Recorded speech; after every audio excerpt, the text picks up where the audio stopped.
L'Algérie ne parle pas et elle agit. Voici les l'Iskander algériens, Soré.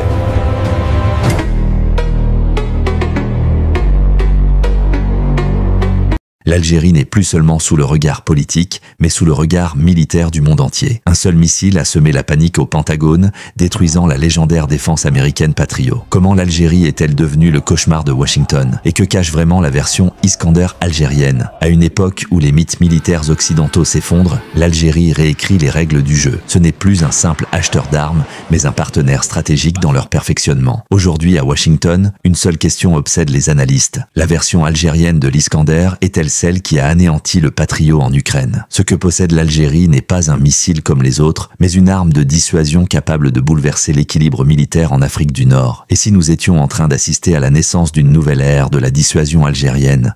Avant d'entrer dans les détails et de révéler les vérités cachées, un petit mot, si ce contenu te parle, ne reste pas simple spectateur. Ne sois pas un invité de passage, deviens membre de la famille.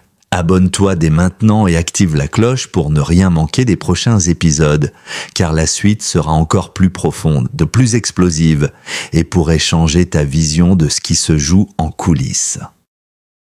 Un nom revient beaucoup ces derniers temps dans les cercles de défense en Occident, Iskander. Bon, un missile russe, on connaît, sauf que là, c'est pas n'importe lequel qui attire l'attention. C'est celui qui serait en Algérie. Ah oui. Encore cette vieille histoire de l'arsenal russe. On pensait ce chapitre un peu derrière nous, non? Surtout avec tout ce qui se passe ailleurs. Pourquoi ce focus là, maintenant, sur l'Algérie et ses Iskander? Qu'est-ce qui justifie ça?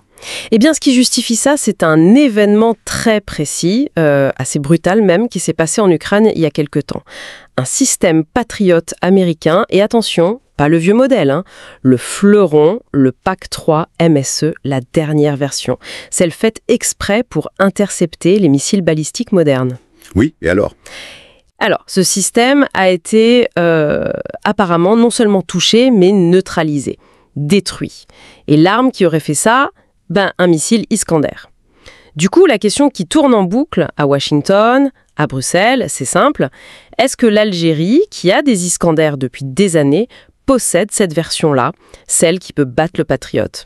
Ah, voilà, la fameuse version tueuse de Patriot. On entre dans le vif du sujet, là. Alors, coup de malchance pour les Américains en Ukraine, ou est-ce qu'il y a quelque chose de plus trouble, on va dire, dans la relation technologique entre Alger et Moscou? Est-ce qu'il y a vraiment un loup dans ce contrat algérien, ou est-ce qu'on s'emballe un peu? C'est ça qu'on va essayer de voir. Reprenons depuis le début. L'incident en Ukraine. C'est le point de départ de tout ça. La destruction, qui semble avoir été nette, d'une batterie patriote PAC-3 MSE près de Zaporijia. Bon, la perte matérielle, c'est une chose. C'est déjà beaucoup. Mais c'est surtout un choc. Symbolique, stratégique. Énorme pour les États-Unis. Le Patriot, c'est quand même la base de leur défense antimissile et celle de beaucoup d'alliés. Alors, voir qu'il pourrait être vulnérable à l'Iskander, ça fait un trou dans le bouclier, quoi. Un trou, oui. Soyons un peu sceptiques.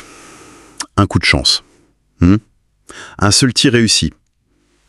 Ou même, une excellente opération de propagande russe. On sait comment ça marche. Il faut rester très prudent avec les infos qui viennent d'une zone de guerre. Les Russes ont tout intérêt à monter ça en épingle. Oui, la prudence est indispensable, c'est clair, absolument. Mais les analyses qui ont suivi dans les services de renseignement occidentaux, américains surtout, ils ont l'air de prendre ça très, très au sérieux. Ah bon?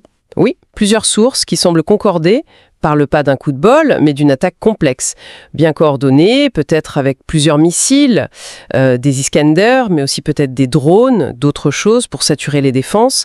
Donc, la question, c'est plus juste si l'Iskander peut battre le Patriote, mais c'est comment il fait ça. Quelle tactique, quelle capacité spéciale, et surtout, quelle version de l'Iskander peuvent le faire. Et voilà, c'est là qu'on en revient à l'Algérie. On savait déjà qu'Alger avait acheté des Iskander E, la version export, il y a quelques années. Ça, c'est pas nouveau. Mais ce qui circule maintenant, ce sont des rumeurs, des infos qui persistent, qui disent que le contrat algérien, c'était pas pour la version export classique, celle qui est normalement bridée, moins performante que celle de l'armée russe. Attendez, L'Algérie aurait eu un traitement de faveur de Moscou, hein. Ça paraît surprenant, non? La Russie fait quand même attention à ce qu'elle exporte, surtout pour ce genre de système sensible. Pourquoi ils auraient fait ça pour Alger? Juste un bon client ou il y a autre chose? Un partenariat plus profond? C'est exactement l'hypothèse qui prend de l'ampleur chez les analystes, oui. L'idée d'un simple achat sur catalogue, ça tient plus vraiment la route. Il y a des échos qui viennent de Washington, apparemment basés sur des infos internes qui ont fuité vers mai 2025. Et qui parle clairement d'une version de l'Iskander développée un peu en secret et dont les capacités réelles ont surpris quand elle a été utilisée. Du coup, le lien avec l'Algérie est vite fait. La version qu'a Alger pourrait être techniquement très proche de celle utilisée en Ukraine. Incroyable. Et certains vont même plus loin. C'est une idée assez vertigineuse, mais est-ce que la version algérienne aurait pu servir d'une façon ou d'une autre de test, de banc d'essai pour des améliorations que les Russes auraient ensuite appliquées à leurs propres missiles, surtout après avoir vu comment les systèmes occidentaux réagissaient sur le terrain? Fascinant comme idée, ce retournement. Mais concrètement, elle aurait quoi de si spécial, cette version algérienne? On lit « modification offensive avancée ». Bon, c'est du jargon militaire, ça, c'est vague. Ça veut dire quoi techniquement? Évidemment, les détails précis, c'est secret défense des deux côtés, hein, russes et algériens. Mais les spécialistes qui essaient de comprendre, ils parlent de plusieurs choses. D'abord, la tête chercheuse. Plus sophistiquée, peut-être avec des contre-mesures électroniques, des leurres pour brouiller ou tromper les radars du Patriote. D'accord, des leurres. Ensuite, la trajectoire. L'Iskander, c'est quasi balistique. Ça monte haut, ça sort un peu de l'atmosphère, mais ça redescend pas comme un caillou. Ça pourrait manœuvrer beaucoup et de façon imprévisible juste avant l'impact. Ah oui, ça complique tout pour l'interception. Exactement. Surtout pour un système comme le Patriot, même le PAC-3, ajouter à ça une vitesse très élevée, peut-être hypersonique, en phase terminale pour certaines versions, et une précision redoutable, le cocktail peut être mortel. Mais le gros point d'interrogation, ça reste, est-ce qu'Alger a spécifiquement la variante courte portée de l'Iskander, celle qui serait vraiment optimisée pour taper sur les défenses antiaériennes comme le Patriot? Ça, c'est la question à 1 million. Et personne ne le sait vraiment. Mais comment c'est possible? Avec les satellites espions, les écoutes, le renseignement, c'est fou que le Pentagone et la DIA en soient réduits à faire des hypothèses sur ce que possède l'Algérie. C'est tout le problème. Et c'est ça qui rend tout le monde nerveux. Il y a plusieurs raisons. D'abord, le secret russe sur leurs armes de pointe, c'est culturel chez eux. Ils ont sûrement pas donné tous les détails techniques à Alger, même en vendant le système. Ensuite, l'Algérie elle-même. Sa politique de défense est très opaque. Ils font leurs tests, leurs exercices, chez eux, dans le désert, loin des curieux, sans observateurs étrangers. C'est pas comme d'autres pays qui achètent des armes. D'accord. Et apparemment, un rapport européen qui a fuité en juin dernier le disait clairement. Les Américains et leurs alliés ont essayé, mais ils n'arrivent pas à avoir une signature technique fiable des missiles algériens. On n'a pas de référence claire pour comparer la version algérienne à la version export, qu'on connaît, ou même à la version russe. C'est une boîte noire, voilà. Revenons sur cette idée que vous avez lancée tout à l'heure. Ce possible retour d'expérience de l'Algérie vers la Russie. L'élève qui apprend au maître, quoi. C'est sérieux, ça. Que les tests faits par les Algériens, peut-être face à des simulations de systèmes occidentaux, ça aurait aidé Moscou à améliorer ses propres Iskander contre le Patriot, surtout après 2022 et l'Ukraine. Ça change complètement la façon de voir les transferts de technologie, non? C'est une hypothèse qui est prise au sérieux dans certains cercles d'analyse stratégique, oui. Ça supposerait une confiance et une coopération technique bien plus forte qu'on l'imaginait entre Moscou et Alger. Si c'est vrai, si la Russie a pu utiliser des données algériennes peut-être sur la façon dont le missile se comporte face à certains brouillages, ou sa signature radar infrarouge dans le désert pour rendre ses propres systèmes plus efficaces contre le Patriot. Oui. Alors, l'Algérie, en échange, elle n'a pas juste acheté un missile. Elle a peut-être acquis, avec l'aide des Russes, une capacité presque unique en Afrique et en Méditerranée. Celle d'avoir, ou au moins de faire croire, qu'elle a un missile tactique capable, en théorie, de battre le meilleur système de défense aérienne américain. Ce serait plus un simple achat d'armes, ce serait une vraie rupture technologique. Et stratégique, bien sûr. Et si cette capacité casseur de patriotes est réelle, ou même si elle est juste considérée comme crédible, là, les conséquences sont énormes, effectivement. Ça redéfinit tout l'équilibre des forces en Afrique du Nord, face au Maroc par exemple, mais aussi en Méditerranée occidentale, face à l'Europe, à l'OTAN, aux Américains. Ça pourrait créer ce que les stratèges appellent une bulle A2AD. Oui, anti-access serial denial. C'est ça, une zone où Alger pourrait interdire l'accès à un ennemi potentiel. Bon, le concept de bulle A2AD parfaite, c'est peut-être un peu exagéré. Ça dépend de plein d'autres choses. Combien d'Iskanders ils ont, où ils sont placés, comment ils sont protégés, comment tout ça est intégré avec les S-300, les S-400, les Pantsir, comment fonctionne la détection, le commandement. C'est très complexe de rendre une zone vraiment impénétrable. D'accord, mais Mais vous avez raison sur le fond. La simple possibilité crédible que l'Algérie ait cette capacité, ça change déjà les calculs stratégiques. comment ça? Même sans être sûr à 100%? Absolument. La stratégie, la dissuasion, ça marche beaucoup avec la perception. Si les planificateurs militaires américains, français, espagnols, italiens doivent maintenant se dire « Attention, si on intervient là, on risque sérieusement de perdre des avions très chers, ou nos navires peuvent être menacés par des Iskanders algériens qu'on n'est pas sûr de pouvoir arrêter », ça limite leur liberté d'action. Ça influence leur posture, leur choix politique dans toute la région. Logique. Et c'est pour ça qu'on voit monter une certaine inquiétude dans des rapports spécialisés, norvégiens, britanniques notamment, qui suivent de près la diffusion des technologies de missiles russes hors de Russie. L'Algérie, elle, est toujours citée en premier dans ces études de cas.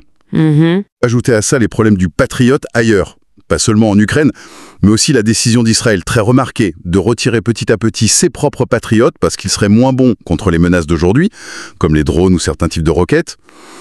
Tout ça mis bout à bout, ça écaille sérieusement l'image de supériorité absolue des défenses américaines. L'Iskander algérien, il s'inscrit là-dedans. Alors, face à ça, un partenaire potentiel de la Russie avec une arme qui inquiète et beaucoup de flou, qu'est-ce qui se fait à Washington et chez les Alliés? On imagine que ça travaille dur en coulisses, on entend parler de pression discrète sur les voisins de l'Algérie, peut-être pour avoir des infos ou pour pousser à un rééquilibrage, mais concrètement, ils font quoi? Officiellement, pas grand-chose. Silence radio ou presque. On va pas pointer du doigt l'Algérie publiquement sur ce dossier Iskander. Ce serait trop délicat et sûrement contre-productif. Mais en coulisses, oui, c'est sûr, il y a une grosse activité de renseignement pour essayer de savoir ce qu'il en est vraiment de cette version algérienne. Quelles sont ses vraies capacités et surtout ses faiblesses. Et stratégiquement, quelles options ils ont? Plusieurs sans doute, qui sont pas exclusives, essayer de freiner l'Algérie indirectement, par exemple en mettant la pression sur les transferts d'autres technologies ou sur la maintenance. Difficile et l'efficacité n'est pas garantie. Ou alors rééquilibrer la région en vendant plus d'armes sophistiquées à d'autres, comme le Maroc. La course aux armements. Voilà, c'est le risque classique.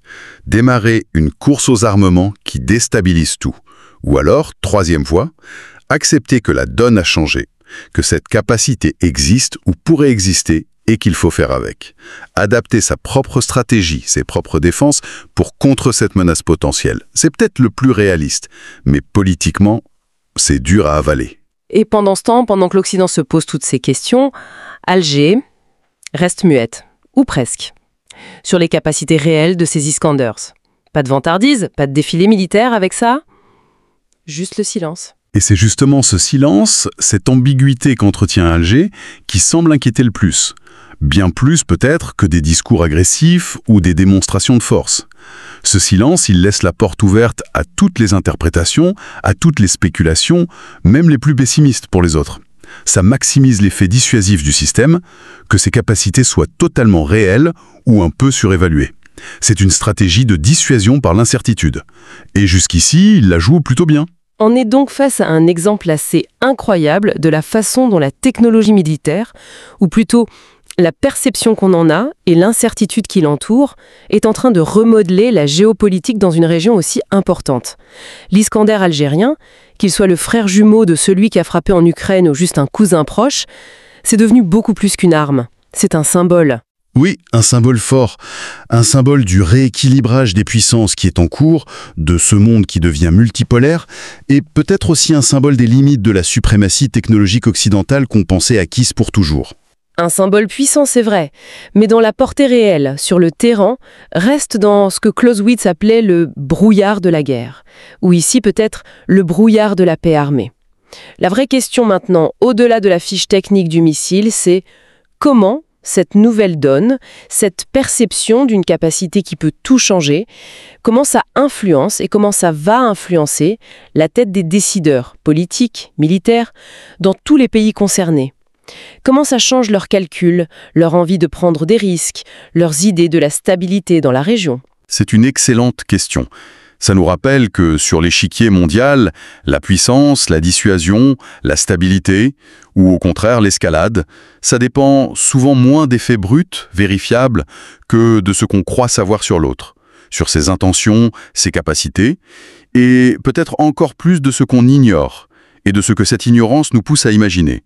Iskandar algérien, aujourd'hui, c'est peut-être avant tout une arme psychologique.